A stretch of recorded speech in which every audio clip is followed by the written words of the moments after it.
Good day, Sir Christopher. Ito na yung inyong Ascara Indomade PCP. So, check natin sa 25 meters. By the way, barrel po natin to, mga ka-envas, mga ka-airgun. Okay, check natin dyan. Then, yun ang gagawin nating reference point or yung ating CC pattern. Okay, firing. Okay, nasa kanan.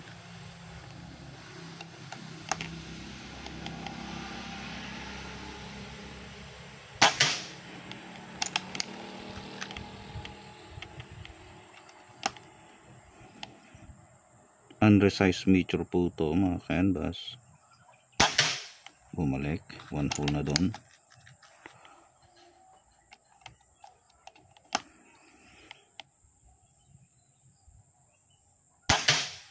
Okay, balinahan po ang kanyang groupings. Unresized meter straight from the box. Yeah. Anyhow,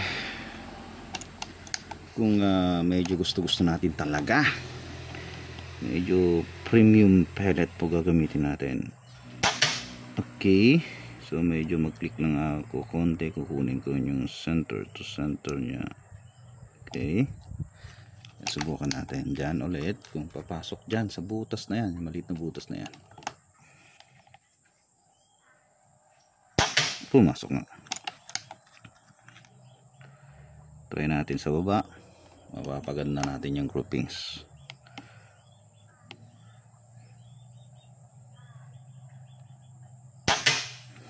Okay, status.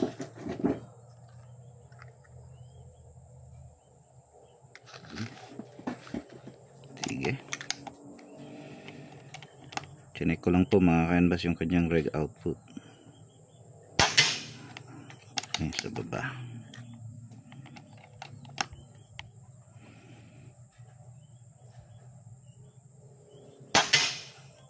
Okay, 1 hole ulit. Doon ulit sa baba.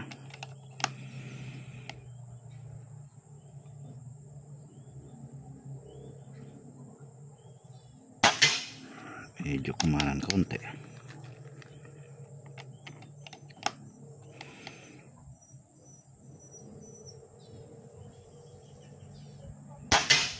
Yun. So yun yung groupings nya.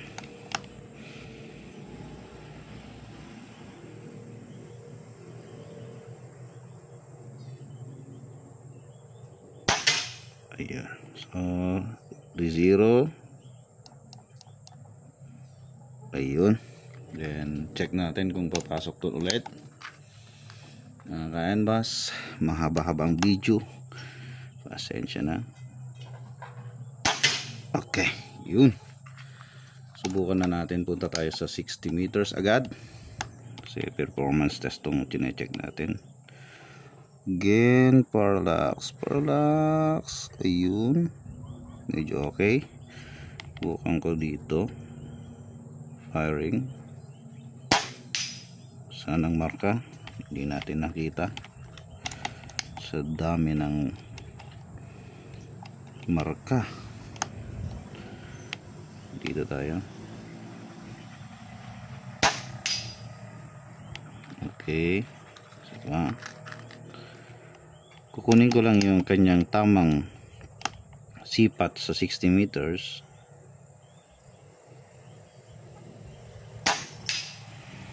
Okay, purang nakuha ko na. Maganda yung groupings, magkakatabi. Naputol yung video. Nag-warning yung ating phone. Battery daw 20%. So dito tayo. Hangin, okay. Okay, hit, mga ka-envas. 60 meters, Sir Christopher. Very solid yung impact. Ayan. Papakita ko yung master velocity, reg output, etc. na kailangan po ninyo malaman. Nakasipat tayo dito kasi yung hangin, nagko-compensate tayo. Okay, hit. So ayan sir ang 60 meters performance ng anyong unit. Isa pa. Unresize po yung ating meter. Subukan ulit natin.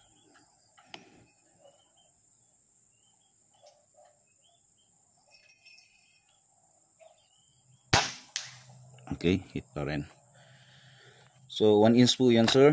So ito yung inyong unit. So ginawa na natin lahat ng pwede natin gawin dito.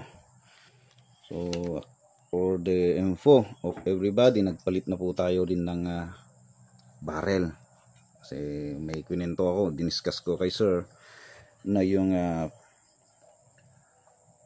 OD ng pellet, pag pasok mo dyan sa kanyang barrel at paglabas, pag ikakaliper po namin is 5.4 na po, 5.42 to be exact yung kanyang OD, meaning ang ating unit is, yung ating mga laruan is 5.5.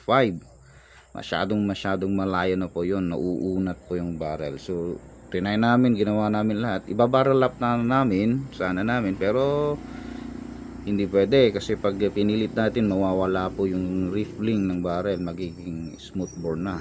So anyhow, suggest natin kay sir, palitan na lang, and nag-agree naman. Ayan, wala nang sakit na sa ulo sir. Sigurado na po tayo sa power, accuracy, consistency ng inyong unit. Ayun sir, thank you. Tested na po sa 25 meters. Yan. Tapos 60 meters, ayun, yung maliit, hindi mo nakikita sa ating phone. 60 meters. Very consistent and accurate. Powerful na rin ang ating Askara. So ayan sir. Thank you po for trusting NBAS.